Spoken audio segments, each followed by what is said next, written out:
తెలంగాణ ప్రజలందరూ కూడా నమస్కారం. మరి ఈరోజు ఆ, జాతీయ మానవ హక్కుల కమిషన్ మన తెలంగాణ నూతనంగా నియమితులైనటువంటి సంజయ్ జాజు గారికి, తెలంగాణ ప్రభుత్వ ముఖ్య కార్యదర్శి గారికి మరి ఈరోజు నోటీసులు రావడం జరిగింది. అంటే నిన్న మధ్యరాత్రి రావడం జరిగింది. ఈరోజు మరి ప్రభుత్వం ఏదైతే మరి యాంటీ కాన్స్టిట్యూషన్ రాజ్యాంగానికి విరుద్ధంగా కమిటెడ్ బడ్జెట్ను దారి మళ్లించి వారు వేరే వాటి కోసం ఉపయోగించుకున్న ఆ డబ్బును మరి ఈరోజు వాళ్ళకు చెల్లించాలని మరి దాదాపు 2 సంవత్సరాలైంది. ఇది 3వ సంవత్సరం. 2024, 25, 26వ సంవత్సరానికి వచ్చినాం. ఇవాళకి చాలామందికి డబ్బులు రాలేదు, కొంతమందికి అరకొర వచ్చినాయి. కమిటేషన్ వస్తే జీపీఎఫ్ రాలేదు, జీపీఎఫ్ వస్తే కమిటేషన్ రాలేదు, ఈ 2 వస్తే లీవ్ ఎన్కాష్మెంట్ రాలేదు. ఏదో ఒక రాకుండా ఈరోజు ఉన్నది. ఇక్కడ మానవ హక్కులకు, ఉద్యోగుల హక్కులకు అనేది పూర్తి స్థాయి భంగం అనేది భయంకరంగా జరిగిపోయింది. నా కళ్ళ ముందు చూస్తూ ఉంటే బెడ్ల మీద పడ్డోళ్ళు రాలిపోయారు. నా కళ్ళ ముందు చూస్తుండగానే చాలామంది తమ ప్రాణాలు విడిచిండ్రు. అట్లా 100కు ఎక్కువనే చనిపోయారు. కానీ మనకున్న లెక్క 100 కాబట్టి 100 మంది చనిపోయిండ్రు అని చెప్పి ఆల్రెడీ నేను ఒక 4 నెలల క్రితము జాతీయ మానవ హక్కుల కమిషన్కు దీనిపైన ఫిర్యాదు చేస్తే 8 వారాల లోపు వాళ్ళ డబ్బులు వాళ్లకు చెల్లించాలి అనే డైరెక్షను అప్పుడున్న రామకృష్ణారావు గారికి ఇచ్చారు. ఈ సందర్భంలో కొన్ని నేను గుర్తు చేస్తా. అసలు ఉద్యోగ సంఘాలు కానీ, ప్రభుత్వం కానీ, ముఖ్యమంత్రి కానీ, ప్రభుత్వ ముఖ్య కార్యదర్శులు కానీ మీరందరూ పెన్ను పేపర్ పెట్టుకొని ఒక రాసుకోవాలి. అసలు హూ ఈజ్ గవర్నమెంట్ ఎంప్లాయీ? ప్రభుత్వ ఉద్యోగి అంటే ఎవరు? ప్రభుత్వ ఉద్యోగిని ఎందుకు నియమించుకుంటారు? ప్రభుత్వ ఉద్యోగి నోటిఫికేషన్ ఎందుకు ఇచ్చిండ్రు? ఈరోజు వాళ్లకు జాబ్ చేరకముందే వాళ్ళకు అన్ని పరీక్షలు పెట్టి, ఈరోజు వాళ్ళకు ఇంటర్వ్యూలు పెట్టి, రిటర్న్ ఎగ్జామ్స్ పెట్టి, అన్ని పెట్టి కూడా వాళ్ళని తీసుకున్నాక వాళ్ళకి కావాల్సిన సదుపాయాలు అన్నీ ఇచ్చి వాళ్ళని చేసుకుంటారు. ఎందుకంటే రాజ్యాంగాన్ని అమలు చేసేది వీళ్ళు. ప్రభుత్వాలు ఇచ్చేటటువంటి కార్యక్రమాలను జనంలోకి తీసుకుపోయి అమలు చేసేది వీళ్ళు. కాబట్టి ఈరోజు వీళ్ళు లేకుంటే రాజ్యాంగ అమలు అనేది లేదు. కాబట్టి వీళ్ళు కళ్ళు, చెవులు, ముక్కు లాంటి వాళ్ళు దేనికి? మన ఈ రాజ్యాంగానికి. అర్థమైందా? They are the ears and mouth and eyes of the constitution. కాబట్టి ఈరోజు మీకు ఏం జరిగినా, మంచైనా చెడైనా ఏదైనా మేము చూసుకుంటాం అని ఈరోజు రాజ్యాంగము ఉద్యోగితో చేసుకున్న ఒప్పందం. ఈరోజు ఈరోజు 5 సంవత్సరాలకు ఒకసారి ప్రభుత్వాలు మారుతారు, పాలకులు మారుతారు.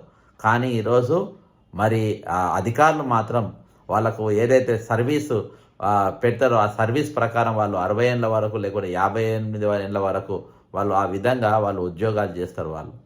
అయితే ఈరోజు వాళ్లకు కమిటెడ్ ఎక్స్పెండిచర్ అంటే దాన్ని కమిటెడ్ ఎక్స్పెండిచర్ అని పదే ప్రతి వీడియోలు చెప్తే, ఎందుకంటే ఇది యూనియన్లు కానీ, అసోసియేషన్లు కానీ, లేకుంటే ఈరోజు ప్రభుత్వ ఉన్నతాధికారులు కానీ వీళ్ళకున్న హక్కుల గురించి కానీ ఏవి కూడా ఎక్కడ ప్రస్తావించరు. వీళ్ళకు ఇంత జీతం ఎందుకు ఇవ్వాలి, మేమేదో మెహర్బానీ చేస్తున్నట్టుగా ఈరోజు ఇస్తూ ఉంటారు. మనం ఒక డిఏ అనేది ఎందుకు ఇస్తారు అంటే, నువ్వు నా దగ్గర చేరినావు, ప్రతి సంవత్సరము ఈరోజు ఖర్చులు లేకుంటే మేమే పెంచుకుంటూ పోతూ ఉంటాం. ఈరోజు అప్పుడెప్పుడో 10 రూపాయల ఉన్న పెట్రోలు ఈరోజు దాదాపు 110, 112 రూపాయలు చేరింది. అప్పుడెప్పుడో ఉన్న డీజిల్ మరి 8 రూపాయలకు అట్లా ఉండే మా చిన్నతనంలో. ఈరోజు దాదాపు 95, 92 రూపాయలకేమో చేరింది. అట్లా దాదాపు 100 రూపాయలకు దగ్గరలో అవన్నీ చేరినాయి. ఇంటి కిరాయిలు జరిగినాయి, కూరగాయల రేట్లు పెరిగినాయి. ఆ రేట్ల ధరలకు అనుగుణంగా ఈరోజు ప్రతి సంవత్సరం డిఏ అనే పెంపు ఉంటుంది. అంతేకాకుండా పిఆర్సీ అనే పెంపుదల ఉంటుంది. నేను గతంలో జనవరి 1, 2025 రోజున భారతదేశంలో దాదాపు అన్ని వెస్ట్ బెంగాల్ తప్ప అన్ని రాష్ట్రాలలో కూడా పిఆర్సీ ఇంప్లిమెంటేషన్ అనేది జరిగింది. ఎప్పుడు? 1/1/2025. నేను ఆ రోజు ఏ రాష్ట్రంలో ఎప్పుడెప్పుడు పిఆర్సీ ఇచ్చిందనేది నేను ఏజీ ఆఫీస్ ముందు మొట్టమొదటి మనం ఎక్కడైతే అక్కడ పిటిషన్ ఇచ్చి అక్కడికి వెళ్ళి మనం ర్యాలీ చేసినామో ఆ రోజు నేను చదవడం జరిగింది. చాలాసార్లు కూడా అనేక ధర్నాలు జరిగింది. వెస్ట్ బెంగాల్లో ఎందుకు పిఆర్సీ అమలు కాలేదంటే అక్కడ ఉద్యోగ సంఘాలు సుప్రీంకోర్టు వరకు వెళ్ళినాయి. సుప్రీంకోర్టులో వాళ్ళ కేసు ఉండడం వల్ల అది వాళ్ళకు పెండింగ్లో ఉన్నది. తక్కిన అంతటా కూడా పిఆర్సీ అమలు చేసిండ్రు. కొంచెము తక్కువ ఎక్కువలా కానీ మొత్తం ఏదో ఒకటైతే అమలు అయితే జరిగింది. ఈరోజు ఈ భారతదేశంలో ధనిక రాష్ట్రం అని మనం తెలంగాణ తెచ్చుకున్నాం. మన పాలన మనం కావాలనుకున్నాం. మా వనరులను పక్క రాష్ట్రం వాళ్ళు దోచుకపోతుండ్రు, మా పాలన మేము చేసుకుంటాం అనుకున్నాం. అర్థమైందా? ఈరోజు మన పాలన మనం తెచ్చుకున్నాం. మన పాలన మన చేతికి రావడానికి కూడా ముందు వరుస నిలబడ్డది ఉద్యోగులు, నిరుద్యోగులు, విద్యార్థులు. వాళ్ళందరూ కూడా ముందు వరుస నిలబడి సకల జనుల సమ్మెకు పిలిపించారు. మిలియన్ మార్చ్లో పాల్గొన్న వాళ్ళ ఉద్యోగాలు ఉంటాయో పోతాయో తెలియదు. ముఖ్యమంత్రి గారు అప్పుడు కిరణ్ కుమార్ రెడ్డి గారు ఉండే, అందరినీ ఈరోజు ఏకకాలం తీసవతల పడేస్తే అడిగేటోళ్ళు కూడా లేరు. అయినా కానీ వాళ్ళకి అన్నిటికీ తెగించి ఈరోజు మా రాష్ట్రం మాకు రావాలి, అదే మా హక్కులు మాకు కావాలి. ఆ రోజు వీళ్ళకేం పెద్దగా నష్టం కాలే. ఆ రోజు జాబ్ క్యాలెండర్ ఉండే, ఇవాళ జాబ్ క్యాలెండర్ లేదు. ఆ రోజు రిటైర్మెంట్ అయిపోగానే ఇమ్మీడియట్గా వాళ్ళ పైసలు వాళ్ళకి ఇచ్చేది, నెల రోజుల్లోపు అన్ని సెటిల్మెంట్ జరిగేది. ఈరోజు జరుగుతలేవు. ఆ రోజు వాళ్ళకి పెన్షన్లు ఉండేది, ఈరోజు పెన్షన్ లేవు. కాబట్టి ఎప్పటి అప్పుడు క్లియర్ అయిపోయేది. అయినా కానీ స్వయం పాలన అని వీళ్ళందరూ మేధావులు తెచ్చిన మాట బట్టి గౌరవించి మనం కూడా ఉద్యమంలో పాల్గొందామని చెప్పి నిలబడి, ఆడోళ్ళు బతుకమ్మలతోని ఉద్యమాలు చేసినారు, మగోళ్ళు మిలియన్ మార్చ్లతోని, సకల జిల్లా సమ్మెలతోని, జీతాలు కటింగ్లైన ఏవైనా మన పాలన మనం తెచ్చుకుందామని చెప్పేసి పోరాడి తెచ్చుకున్న తెలంగాణలో ఈరోజు ఏం జరుగుతుంది? కమిటెడ్ ఎక్స్పెండిచర్ దారి మళ్లిస్తారు. ఆ రోజు రిటైర్డ్ బెనిఫిట్స్ ఇవ్వాల్సి వస్తుందని ఆనాడు కేసీఆర్ 3 ఏళ్ల సర్వీస్ పెంచుతారు. అప్పుడున్న ఉద్యోగ సంఘాలు 3 ఏళ్ల సర్వీస్ నేను ఎవడు అడిగిండు, మేము దిగిపెట్టే ఇష్టం ఉంటే చేస్తారు, లేకుంటే లేదనేది ఒకటి మీరు పెట్టండి. చాలామంది దిగిపోతాం అనుకుంటున్నారు, వాళ్ళ ఆరోగ్యాలు బాగలేవని చెప్పి అడిగే ఉద్యోగ సంఘ నాయకులు ఎవరు లేరు. ఒక రూలింగ్ గవర్నమెంట్ ఉన్న వాళ్ళు, ఒక మంత్రి, ఆ రోజు ఉద్యోగ సంఘ నాయకుడు, ఆ రోజు ఎట్లా ఒక మంత్రి, ఒక రూలింగ్ గవర్నమెంట్ వాళ్ళు, ఒక మంత్రిగా ఉన్నటువంటి వ్యక్తి ఈరోజు ఉద్యోగ సంఘ నాయకునిగా ఏ విధంగా ఉంటారు? ఆ రోజు మమత అనేటామె, వీళ్ళందరూ దేవి ప్రసాద్ అనేటోళ్ళు, వీళ్ళందరూ కూడా ఆ రోజు బీఆర్ఎస్కు వత్తసు పలుకున్నటువంటి పరిస్థితి. ఉద్యోగ సంఘ నాయకులు ఎప్పుడు న్యూట్రల్గా ఉండాలి. వాళ్ళ అవసరాలను బట్టి వాళ్ళు ఆయా పార్టీలకు ఆ ఎన్నికల సమయంలో మద్దతు ఇచ్చుకుంటూ పోవడం అనేది ఆనవాయితీ. కానీ ఈరోజు 3 ఏళ్ళు ఎట్లా పెంచినని చెప్పి అడగలేదు. ఈరోజు ఆ 3 ఏళ్ళు చేయబట్టి మేము మా మీద బరువు పడేది కాబట్టి మేము ఇయ్యలేము అని అంటున్నారు. ఒకటి అర్థం చేసుకోవాలి, ఈ పాలకులైనా ఆ పాలకులైనా ఒక వ్యక్తి నియమింపబడ్డ తర్వాత ఒక ప్రభుత్వంతో ఒప్పందం చేసుకున్న తర్వాత ఆయనతో పాటు ఆయన జీపీఎఫ్ ప్రయాణం చేస్తుంది, ఆయనతో పాటు ఆయన లీవ్ ఎన్కాష్మెంట్ ప్రయాణం చేస్తుంది, ఆయనతో పాటు ఆయనకు రావాల్సిన బెనిఫిట్స్ అన్ని ట్రావెల్ చేస్తుంది, ఆయనతో పాటు ఆయన డిఏ ట్రావెల్ చేస్తుంది, ఆయనతో పాటు ఆయన పిఆర్సీ ట్రావెల్ చేస్తుంది. రిటైర్మెంట్ అయ్యేదాకా అది ఆయన వెంబడే వస్తూ ఉంటుంది. రిటైర్డ్ అయినప్పుడు ఆయన చేతికి అవి వచ్చేస్తాయి, ఆయన దానికి అవసరాలకు వాడుకుంటాడు. అది దీని యొక్క అంశం. కానీ ఈరోజు ఏమంటారు, అది పడ్డది కాబట్టి బరువు అంతా మా మీద పడ్డది, అప్పుడున్న పైసలైనా వాడుకోండు, ఇది మేము ఇవ్వాల్సి వస్తుంది అని చెప్పేసి వీళ్ళు అంటారు. కానీ అది పద్ధతి కాదు. ఈరోజు నీకు సప్పులున్న ఆర్థిక వ్యవస్థ అనేది కిందికి మీదికైనా, ఈరోజు ఆర్థికంగా రాష్ట్రం చితికిపోయినా, ఈరోజు మొట్టమొదటి పేమెంట్ చేయాల్సింది ఏంటిది? కమిటెడ్ ఎక్స్పెండిచర్ ఇచ్చిన తర్వాతనే మనం ఏదన్నా మాట్లాడడానికి వస్తుంది. కానీ ఈరోజు కమిటెడ్ ఎక్స్పెండిచర్ను పక్కన పెట్టేసి అవి ఇవ్వకుండా అర్థమైందా, అవి ఇవ్వాల్సిన డబ్బులు ఇవ్వకుండా మీరు అవి మొత్తం వాడుకొని ఈరోజు అవి డైవర్ట్ చేసి, ఈరోజు మీకు ప్రభుత్వానికి మనుషుల నిర్మాణం కంటే, మనిషి బతుకు నిర్మాణం కంటే ఈరోజు బిల్డింగ్ల నిర్మాణం ఇంపార్టెంట్. పోయిన ఆయనేమో ఉన్న సెక్రటరీని గూలగొట్టి కట్టిండు, అదేమన్నా పాతగ్గాలే, అదేమన్నా ఇది లేదు, బాగున్నది. కాకపోతే కొత్త నిర్మాణాలు జరిగితే పేరు వస్తుంది, పైసలు వస్తాయి, పేరు వస్తుంది, డబ్బులు వస్తాయి. అమరవీళ్ళ స్తూపం ఉన్నది, మళ్ళీ కొత్త అమరవీళ్ళ స్తూపం కట్టిండ్రు. ఎందుకు కట్టిండ్రు? పేరు వస్తుంది, డబ్బు వస్తాయి, 2 వస్తాయి. ఈరోజు హైదరాబాద్ సిపి ఆఫీస్ ఉన్నది, మళ్ళీ కమాండ్ కంట్రోల్ రూమ్ కట్టింది. దేనికోసం కట్టిండ్రు? పేరు వస్తుంది, డబ్బు వస్తుంది. కాళేశ్వరం కొన్ని ప్రాణహిత చేవెళ్ళ ఒక 30,000 కోట్లు ఖర్చు పెట్టి అయిపోయే దాన్ని లక్షల కోట్ల రూపాయలు పెంచి, దాని వ్యయాన్ని పెంచి, కాళ్ళ మీదకి వెళ్ళి తలకెక్కిస్తాం నీళ్ళు అని చెప్పేసి దాని వ్యయాన్ని పెంచి ఈరోజు అది నాన్ పర్ఫార్మెన్స్ అసెట్గా, అంటే ఎన్పిఏ కిందికి కాళేశ్వరం ప్రాజెక్ట్ వచ్చింది. ఎవరికి నష్టం? ఈరోజు తెలంగాణ ప్రజలకు నష్టం, మనకు నష్టం. ఈరోజు ప్రభుత్వ ఉద్యోగులకు ఇవ్వాల్సిన బకాయిలు ఇవ్వకుండా ఈ పైసలు మొత్తం డైవర్ట్ చేసి మిషన్ భగీరథ అనేది, కాళేశ్వరం అని రకరకాల ప్రాజెక్టు సెక్రటరీ కూలగొట్టి మళ్ళగట్టి, మళ్ళీ ఒక అమరవీరుల చిహ్నం మళ్ళొకటి నిర్మించి, మళ్ళీ ఒక కమాండ్ కంట్రోల్ రూమ్ నిర్మించి, జిల్లాలకు పోలీస్ స్టేషన్లు కట్టి, ప్రతి జిల్లాలలో కలెక్టర్ ఆఫీసులు పెంచి, బుద్ధుండాలి కొంచెం. మన మధ్యలో స్టాఫ్ లేదేంది? ఈరోజు 3,50,000 నేను గత ప్రభుత్వం ఉన్నప్పుడే 2023లో ప్రెస్ క్లబ్లో నేను దీనిపైన ప్రజెంటేషన్ ఇచ్చిన ప్రభుత్వ ఖాళీలు ఎన్ని ఉన్నాయని. 3.5 లక్షల ఖాళీలు ఉన్నాయి ఈరోజు. 2023 నాటికి 3.5 లక్షల ఎట్లా నా ఖాళీ ఉన్నాయి. 33 జిల్లాలు చేసినప్పుడు 33 జిల్లాల స్టాఫ్ ఉండాలి కదా, 33 జిల్లాల కలెక్టర్ ఆఫీసర్ స్టాఫ్ ఉండాలి కదా, 33 జిల్లాలలో మైనింగ్ ఏడీలు ఉండాలి కదా, 33 జిల్లాలలో మరి ఎంఆర్ఓ ఆఫీసులు ఉండాలి కదా, 33 జిల్లాలలో దానికి తగినట్టుగా ఆర్డీఓలు ఉండాలి కదా, 33 జిల్లాలలో మరి ఉమెన్ అండ్ వెల్ఫేర్ కానీ ప్రతి డిపార్ట్మెంట్ అక్కడ మళ్ళీ పెట్టాలి కదా. మరి దాని స్టాఫ్ ఏ విధంగా పెరుగుతుంది? ఈరోజు యూనివర్సిటీలలో ప్రొఫెసర్లు ఎంతమంది ఉండరు, ఎంతమంది లేరు, ఎన్ని డిపార్ట్మెంట్లకు ఉన్నాయి, ఇవన్నీ లెక్కకు వస్తాయి కదా. మరి ఇవన్నీ బేరీ చేసుకోకుండా కలెక్టర్లు కట్టిన అన్ని అంటే నిర్మాణాలు ఎన్ని జిల్లాలలో ఎన్ని నిర్మాణాలు జరుగుతాయని. రియల్ ఎస్టేట్ పెరగాలి అక్కడ. వాళ్ళ టార్గెట్ ఏంటంటే పొలిటీషియన్ టార్గెట్ రియల్ ఎస్టేట్ పెరగాలి. నంబర్ 1 కలెక్టర్ ఆఫీస్ కట్టాలి, నిర్మాణానికి కమిషన్లు రావాలి. ఈరోజు కలెక్టర్ పవర్స్ పోవాలి. ఈరోజు ఒక ఐఏఎస్ ఆఫీసర్కు 33 జిల్లాలు వచ్చిన తర్వాత ఒక కలెక్టర్కు క్లర్క్కు తేడా లేకుండా పోయింది, ఒక ఎస్పీకి ఒక కానిస్టేబుల్కి తేడా లేకుండా పోయింది. ఎందుకనంటే వాళ్ళ జిల్లా చిన్నగా అయినప్పుడు వాళ్ళ పవర్ తగ్గిపోతుంది. ఒక ఉమ్మడి వరంగల్ జిల్లాకు ఒక ఎస్పీ అంటే పవర్ఫుల్ ఉండేది, ఒక కలెక్టర్ అనేది పవర్ఫుల్గా ఉండేది. పోనీ ఆ జిల్లా 2 ముక్కలు చేస్తే సరిపోయేది. దాని వరంగల్ చరిత్ర, ఓరుగల్లు చరిత్రను ఈరోజు 6 ముక్కలు చేసి సాధించింది ఏమున్నది? ఈరోజు సాధించింది ఏముంది? పెద్ద జిల్లాలు అన్ని జిల్లాలు చేసి సాధించింది ఏముంది? పరిపాలన సౌలభ్యం అంటారు. ఈరోజు పరిపాలన సౌలభ్యం అని చెప్పుకొని ఈరోజు మనం ఏ విధంగా దాని మెయింటెనెన్స్ ఎంత పెరిగింది, ఈరోజు ఎంత ఖర్చు అయిపోయింది, ఎంత కాస్ట్లీ అయిపోయింది అంటే ఈరోజు రిటైర్డ్ బెనిఫిట్స్ ఇవ్వలేని స్థాయికి ఈరోజు వచ్చింది. ఆ రోజు పడ్డ మెట్టు, ఆ రోజు మేధావి యొక్క మౌనం, ఆ రోజు ఉద్యోగ సంఘాల మౌనం, ఆ రోజు ఛానళ్ళ మౌనం, ఆ రోజు చర్చ లేకుండా అందరు మౌనంగా ఉండడం, ఆ మౌనం ఇవాళ ఈ స్థాయికి మనం దిగజార్చింది. ఒక జాతీయ స్థాయిలో పోయి ఒక సుప్రీంకోర్టు స్థాయికి పోయి ఈరోజు రిటైర్డ్ అయిన వ్యక్తులందరూ మా పైసలు మాకు ఈ మొర్రో అని చెప్పేసి ఈరోజు వాటి వేడుకునే పరిస్థితి. ఈరోజు ఇంత దౌర్భాగ్యమైన పరిస్థితి తెలంగాణ ఏర్పడ్డడానికి ఓ ధనిక రాష్ట్రం అని చెప్పి తెచ్చుకున్న తెలంగాణలో ఈరోజు ప్రాణాలు హరించుకుపోతా ఉన్నాయి, చనిపోతూ ఉన్నారు. ఈరోజు ఎవరి పాలయ్యారో తెలంగాణ అనే పాటలు పాడుకోవాల్సి వస్తుంది. ఎవరికి లాభమైంది తెలంగాణతో ఈరోజు పాటలు పాడుకునే స్థాయికి వచ్చింది, పద్యాలు రాసుకునే స్థాయికి వచ్చింది. ఈరోజు ప్రభుత్వం ముందు వరుసలో ఉద్యమాలు చేసినటువంటి వారు ఈరోజు మౌనంగా ఉండిపోయిన పరిస్థితి వచ్చింది. ఇది జరిగినా మాట్లాడలేని పరిస్థితి వచ్చింది. ఈరోజు ప్రభుత్వం దివాళా తీసింది, ప్రభుత్వం దగ్గర లేవు, పైసలు లేవు అని చెప్పేసి ఈరోజు ప్రభుత్వానికి మద్దతుగా ఈరోజు ఉద్యోగ సంఘం మాట్లాడే స్థాయికి వచ్చేసింది. దిగజారిపోయిందా లేదా ఈరోజు వ్యవస్థ? ఈరోజు ఉద్యోగ సంఘ వ్యవస్థ కానీ, రాజకీయ వ్యవస్థలు కానీ, ప్రతిపక్ష వ్యవస్థలు కానీ ఈరోజు hand in glove with ruling government ఉంటున్నాయా లేవా?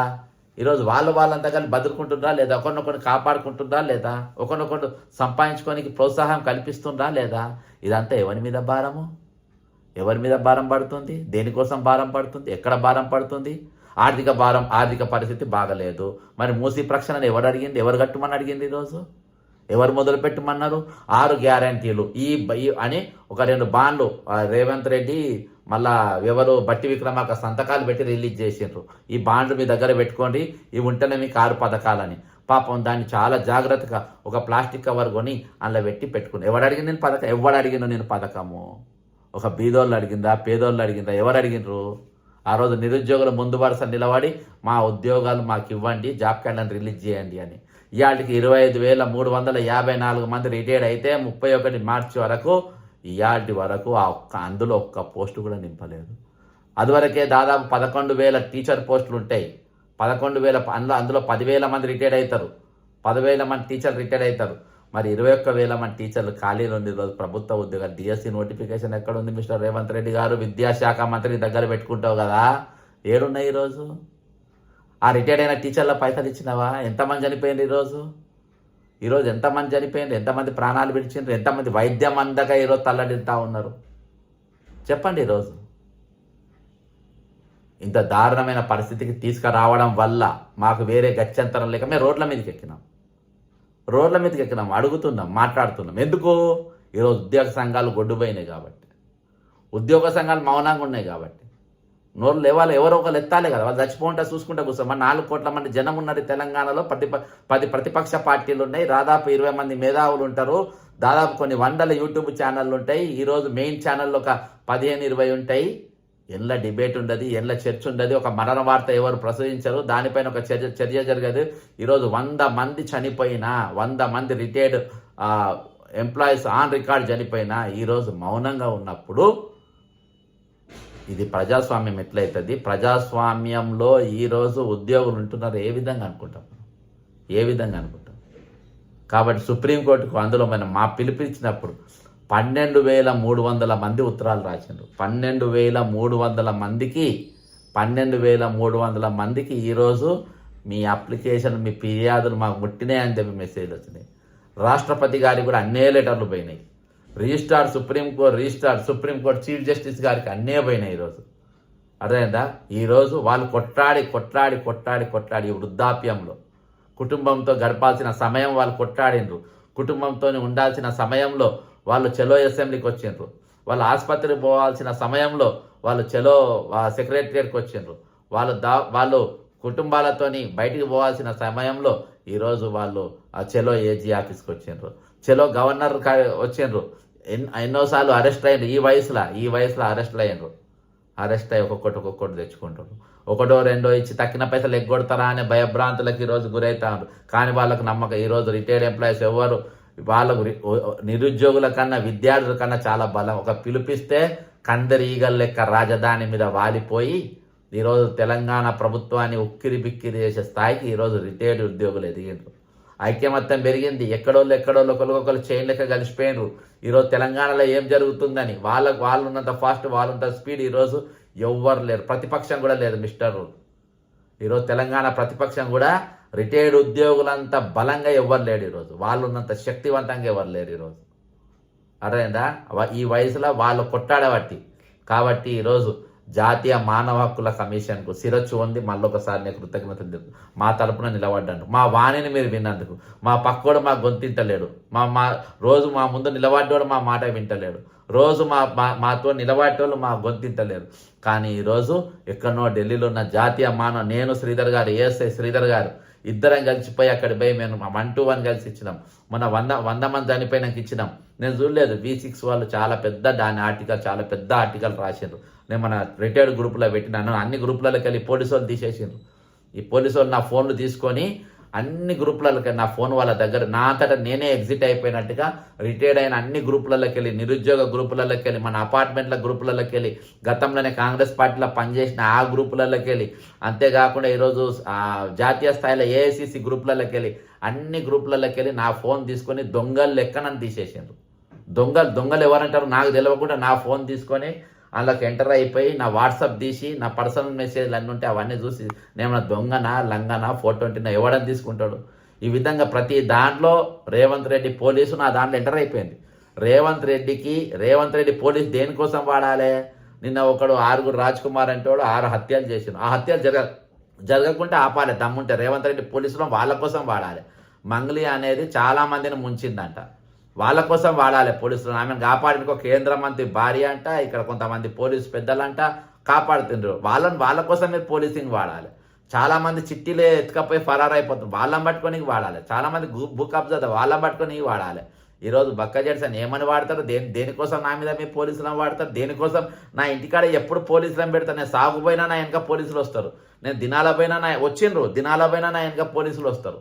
అర్థమైందా? ఇప్పుడు నేను ఉన్న లైవ్లలో కూడా 2-3 ఇంటా ఉంటారు. నేను ఎక్కడికి పోతే అక్కడికి వాళ్ళు వస్తారు. బజారు పోతే బజార్కి, గుడికి పోతే గుడికి, ఎక్కడికి పోతే అక్కడికి వస్తూ ఉంటారు. వాళ్ళ డ్యూటీ వాళ్ళు ఇచ్చిన వాళ్ళు చేస్తుండ్రు. ఈరోజు అదే రిటైర్డ్ ఎంప్లాయీస్ తరపు, పోలీసుల తరపున ఎవడు మాట్లాడుతుండ్రు? పోలీస్ అసోసియేషన్ మాట్లాడుతుందా? పోలీస్ యూనియన్ మాట్లాడుతున్నా? ఎవడు మాట్లాడుతుండ్రు? ఈరోజు ఎవరు మాట్లాడుతుండ్రు? మన దేవేందర్ రెడ్డి అని వరంగల్ జమేదార్, ఆయన ఒక జీప్ డ్రైవర్ ఉండే యశోద దాకా అడ్మిట్ అయిపోయాడు. ఆరోగ్య భద్రత కోసం నా పైసలు కట్ అయినాయి, మాకు ట్రీట్మెంట్ స్టార్ట్ అనుకుంటే పాపం ఆయన వచ్చిండు. తీరా అక్కడికి పోతే ట్రీట్మెంట్ లేదు, ఏం లేదు. మేము మాట్లాడినాం. దాని మీద స్పందించాను. పోలీస్ యూనియన్ మాట్లాడిందా? పోలీస్ సంఘం మాట్లాడిందా? ఈరోజు కొత్తగా వచ్చిన నేను చాలా సౌమ్యంగా రిక్వెస్ట్ చేస్తున్నా, దయచేసి వినేటోళ్ళు, ఇంటెలిజెన్స్ వాళ్ళు మీరు చెప్పండి చీఫ్ సెక్రటరీ గారికి. ఏమని చెప్తారంటే, అయ్యా ఇవి చాలా రోజులకి వెళ్ళి పెండింగ్లో ఉన్నాయి కాబట్టి వాళ్ళ పైసలు వాళ్ళకి మీరు రిలీజ్ చేసేయండి. ఇన్ని రోజులు రామకృష్ణ అనే తోడు ఈరోజు ఈ కుబేర్ అనేది తీసుకొని వచ్చి ఈరోజు కాంట్రాక్టర్లను, వీళ్లను, ఉద్యోగులను, రిటైర్ ఉద్యోగులను అందరినీ ముంచిండు. కాబట్టి వాళ్ళ పైసలు వాళ్ళకి ఇచ్చేయండి. ఇప్పుడు జాతీయ మానవ హక్కుల కమిషన్ కూడా 4 వారాల గడువు మనకి ఇచ్చింది. ఆ గడువు లోపు వాళ్ళ డబ్బులు వాళ్ళకి ఇచ్చేయాలని చెప్పేసి మీరు మంచిగా వాళ్ళకు ఇది ఇవ్వాలి. ఇది వాళ్ళకు మంచి వాళ్ళ సలహా ఇచ్చి ఎవరి పైసలు వాళ్ళు ఇచ్చేటట్టుగా మీరు కార్యక్రమం చేపడితే అందరు కూడా మంచిది. లేకుంటే ఉద్యమాలు ఖచ్చితంగా కొనసాగుతాయి. ఇవాళ రోజుకో ఏసీబీఓలు రోజుకొని పట్టుకుంటా ఉన్నారు, అంతా హ్యాపీ. ఇవాళ విల్లా నంబర్ 42 రామకృష్ణారావుది ఎందుకు పట్టుకుంటలేరు ఈరోజు? ఆ విల్లా నంబర్ 42 ఎక్కడిదని ఎందుకు వస్తలేను? ఏసీబీలో కంప్లైంట్ ఇచ్చిన, విజిలెన్స్లో కంప్లైంట్ ఇచ్చిన. ఈరోజు ఎక్కడిదంటే ఎవరు ఎందుకు చెప్తలేరు, ఎందుకు మాట్లాడతలేరు? ఎవరు మాట్లాడరు. ఎందుకు మాట్లాడారు అంటే ఈరోజు వాళ్ళకు కావాల్సిన వ్యక్తి కాబట్టి, వాళ్ళకి కావాల్సిన మనుషులు కాబట్టి వాళ్ళందరూ కూడా ఒకరికొకరు సపోర్ట్గా వాళ్ళు ఉండేటటువంటి పరిస్థితుల్లో వాళ్ళు అంటున్నారు ఈరోజు.